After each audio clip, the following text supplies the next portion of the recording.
Hello, hello, hello, and welcome to episode 512 of Prog Review. And today, if you haven't read the title description, I'm talking about the Oxygene Trilogy, or Oxygene 3 and Jean-Michel Jarre. Seeing stars, man, seeing stars. I'm doing a bit of housekeeping, like I say, trying to catch up on some things I should have talked about, but never got around to, so onwards and upwards. Trilogies, sequels. The sequels, sequelitis. There are the law of diminishing returns. For every Empire Strikes Back, there are half a dozen Highlander 2s, The Quickening. Am I right or am I right? Sequels are difficult. Again, Mike Oldfield pulled it off with Tubular Bells 2, but Tubular Bells 3 is a little bit lacklustre. And we've still got to. We're only how many days? 8 days away from Return to Omadorn, which is another sequel we'll be talking about. But I'm getting off the point. Jean-Michel Jarre had this amazing album out called Oxygene. I think I've reviewed it. Go and have a look. Go on. Out in the 1970s, and again, it was a forerunner of electronic music. I mean, of course, there were bands like Kraftwerk and the various krautrock bands, doing their thing. But he kind of brought electronic music to the masses. He popularised it. And again, if you look at Oxygene, whilst it's groundbreaking, there's not a lot to it. It's more about atmosphere and texture. I mean, it's only when you get to the hit Oxygene 4 that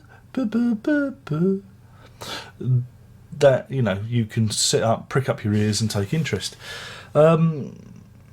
Then he released, was it Oxygene? I always get that. Let me pull it up on the Wikipedias, because I'll only get it wrong. Is it 7 to 13? Yeah. Just want to get the title right. 7 to 13, which was released in 1997. I remember it well. I do remember. I was there. I bought it on the day of release, and it was okay. It was, again, it's not. So if you said to me, hum a song from Oxygene 7 to 13, I'd be hard pressed. Even if you held a gun to my head, I must admit, I'd be hard pressed to actually hum a tune from that album. But that's not to say it's not a bad album. I enjoyed it at the time, but it is inconsequential to me. It just floated off, and the same, unfortunately, can be said for Oxygene 14 to. Hold it. Let me. I don't want to get it wrong. Oxygene 14. Why can't I just say? Why can't I go 1, 2, and 3? Why do you have to do this? 14 to 20. Again, it's an interesting record because it arrived. It was one of those unplanned. It was like the last child in the family, unplanned. A bit of a mistake. Conceived in haste. Because again, Jarre's touring his collaboration, electronica collaboration album thing tour, and he suddenly decided, oh, do you know what? I'm enjoying this. Let's put out another Oxygene album, and he did, and it was recorded very quickly, something like 6 weeks, and he went back to the original analog equipment, and that's what we got. And we also got this delightful 40th anniversary, because it's an anniversary. We'll do that as well. I think is the anniversary this year, or I don't know. But anyways, 40th anniversary box sets, that makes it kind of important too.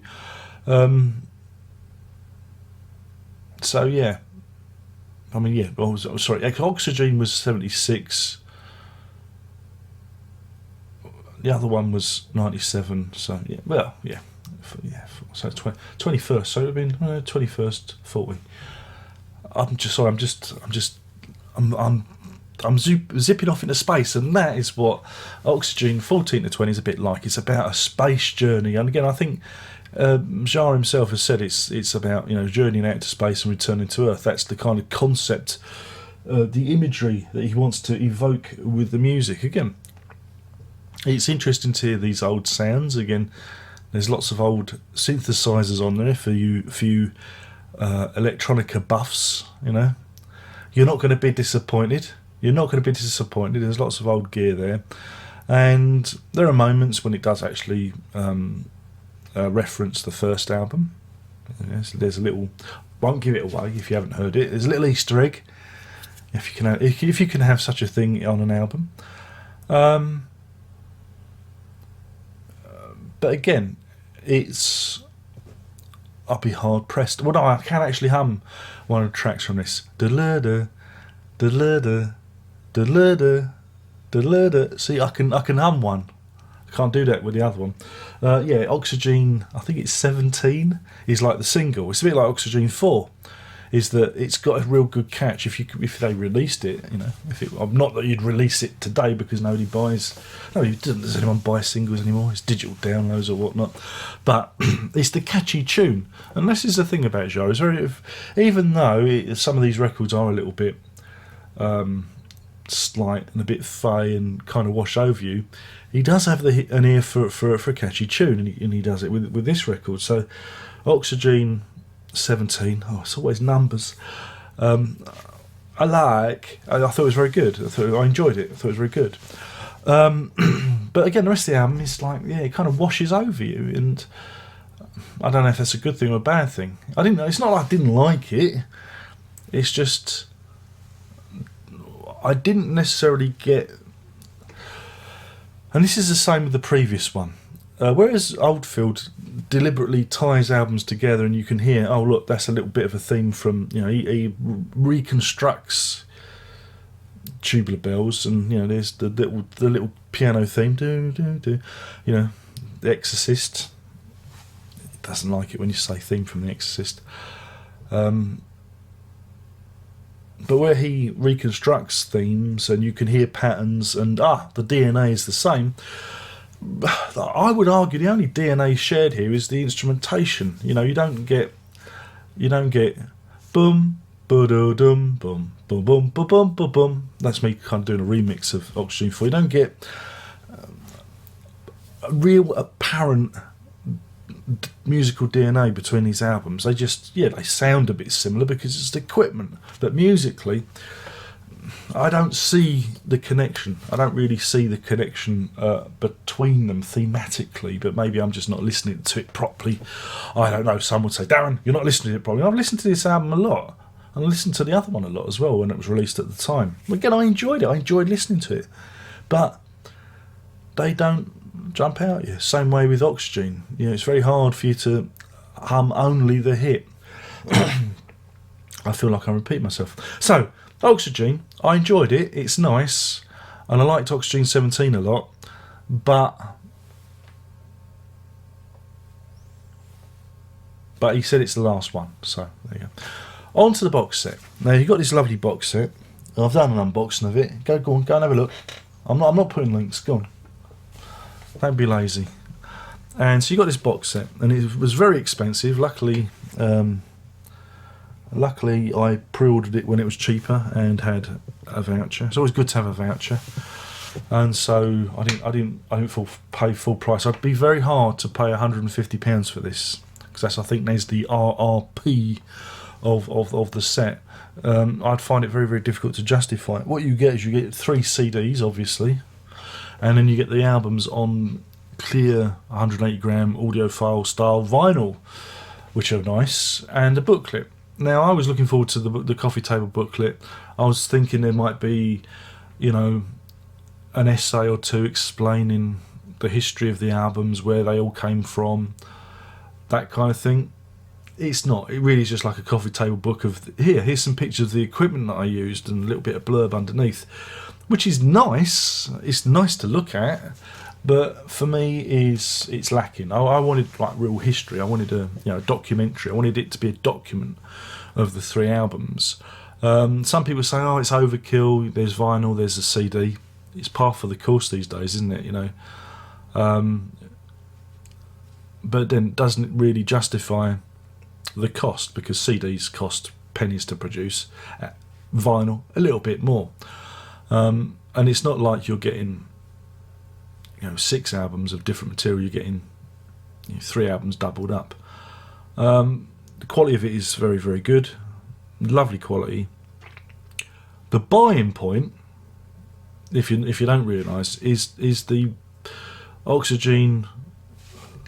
Wait a minute, I'll get the title right. 7 to 13, because that was really hard to find on vinyl back in the day. Because again, everything in the late 90s, nobody put out vinyl. A lot of vinyl releases were either done as very, very limited or not at all. And this is the only place you can get it, I think, on vinyl now. The first, that sounds about right. First time on vinyl, and so if you want that album on vinyl, you got to buy the box set. Of course, they could issue it later. Give it a bit of time. They might bring it out as a separate release.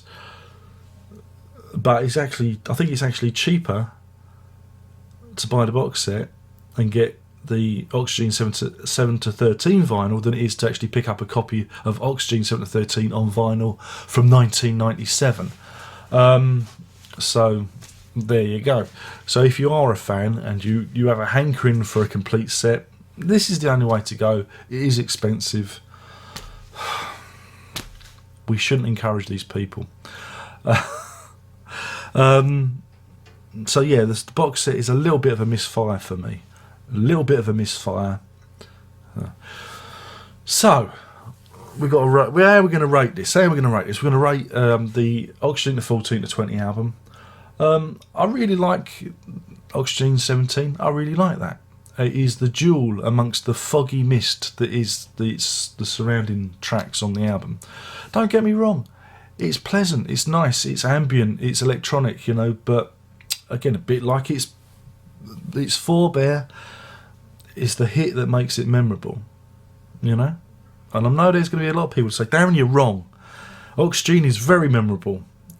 But I just remember Oxygene 4. It's not like Equinox. I think Equinox is a much more, interesting album in terms of, tunes. Whereas, Oxygene is more of an ambient album that has a really memorable song in the middle. It's like saying, hey, go on, whistle music for airports. You can't. Well, I'm sure somebody can, but they'd do it just to spite me, wouldn't they?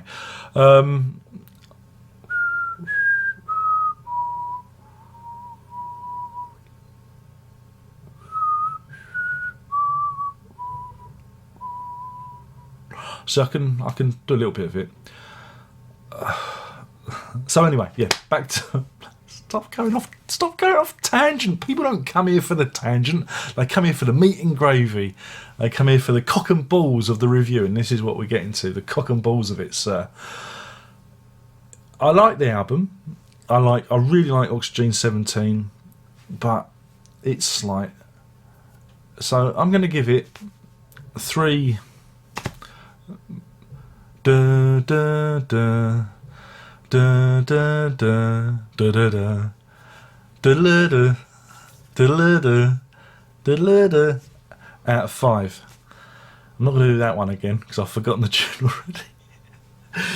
So it gets 3 out of 5 for that. The box set itself, the actual big old box set, the old mother funning box set. Oh damn! You see, this is the thing. Jarre hasn't exploited us like some other artists. Pink Floyd.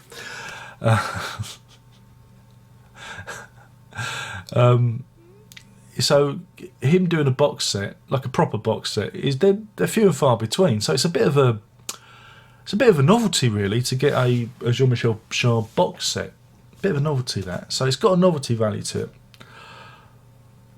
Saying that though, 150 smacker, could have done it for $79.99. I think $79.99 would have been very reasonable for this as a box set. But again, it's the vinyl. The vinyl's always going to be expensive, and it's transparent. It's clear vinyl, Darren. It's 180 gram audiophile vinyl, so you're paying a premium. But I do think they'd sell triple what they sell if they'd half the price of some of these box sets. It's an economy of scale, isn't it? Really. So I'm gonna give it 4. Boo boo boo boo boo boo boo boo boo boo. out of 5. And I'm only giving it 4 out of 5 because you get, you know, number 2 on vinyl, and that's a good thing. Really, it should be about a 2.5, 3, but I'm being generous because you get 2, and you can't get. It's really hard to get 2.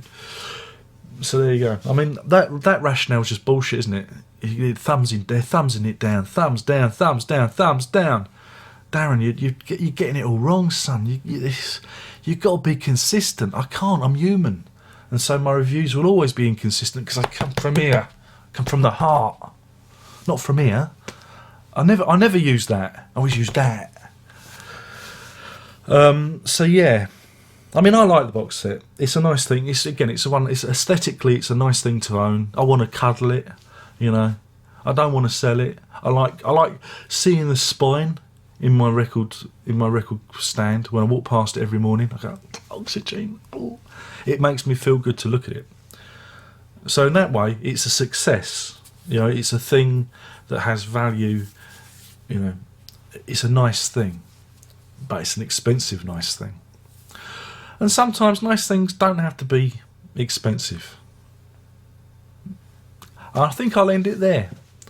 So thank you for me. I'm whittering on again, but I think I've caught up with some of the stuff that I was meant to do before Christmas. Now I've automatically time-stamped the video. Never mentioned time, never mentioned mornings, afternoons, evenings, lunchtimes, breakfast, suppers, tea time, summer, winter, spring, autumn, you name it. Never mentioned time on YouTube videos because that automatically freezes the moment. We need to be, you know, a bit obscure about the time. They don't timestamp it. See, that could mean anything. When the Santa hat's there, you know it's Christmas. But you might be July, and you might be sitting there in your swimming trunks on the beach. Could happen. Squeaky. And on that, I'm going to say goodbye. My name's been Darren Locke. I've been talking about this whopper. It's Jean-Michel Jarre's Oxygene Trilogy.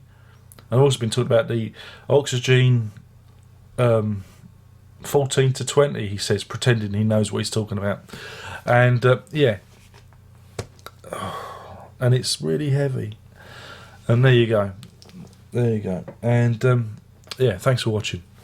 There's only one more thing to say, and that is boo, boo, boo, boo, boo, boo, boo, boo, boo, boo. Prog on.